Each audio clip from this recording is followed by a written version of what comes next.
Hello, ChannelCon from CompTIA, Australia and New Zealand.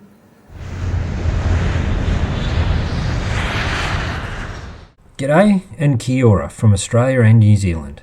We're the newest chapter to join CompTIA, and we wanted to take a few minutes to introduce ourselves. First, this is where our two countries are on the map. This is important to know if you're planning to come and visit, by car. We're both island nations. Australia is a continent and New Zealand is made up of a North and South Island. Other important facts. Chris Hemsworth comes from Australia and Russell Crowe and Peter Jackson come from New Zealand, although Russell owns an Australian football team.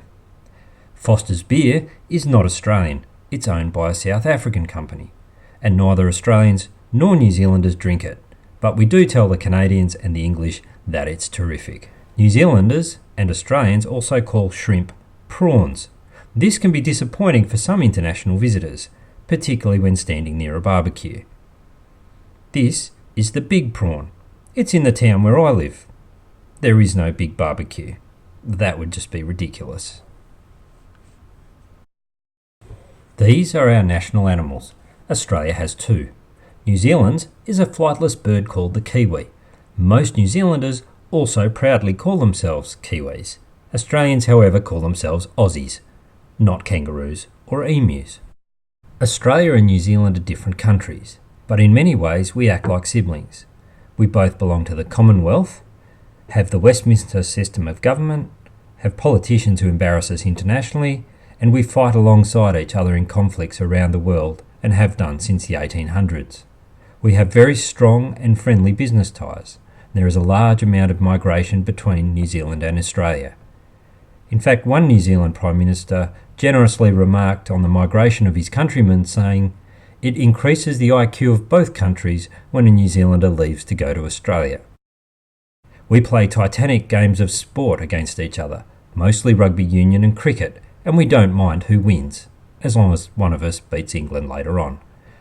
We also compete in World Series matches, where we actually have other countries competing, and Australia and New Zealand are regular world champions at tennis, golf, netball, field hockey, rugby union, and of course, baseball.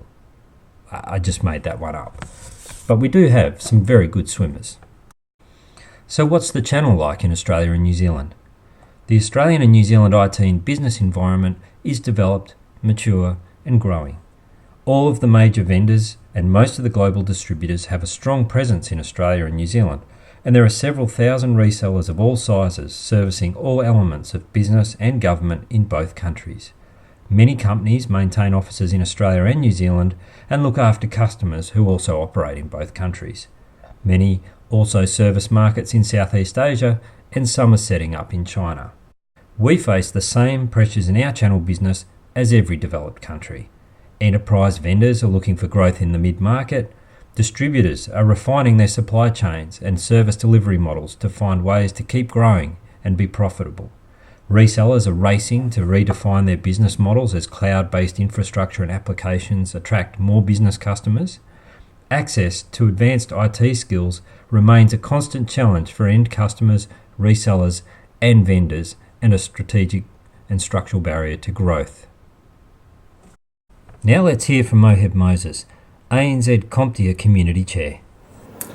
Hello, my name is Mohib Moses and I'm the leader for the CompTIA ANZ channel community.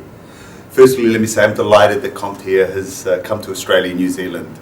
I've been in this industry 30 years and there's never really been an independent body that could act as a voice for our industry, something that I think is very much needed. So we've been around since May, and in that time we have about 120 members. We have a champions group of 25 and we're aiming for our first elected executive by Christmas.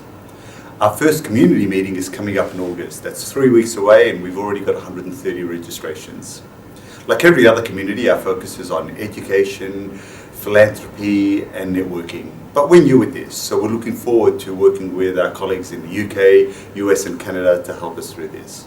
So if you're ever in this part of the world, please come over and say good day.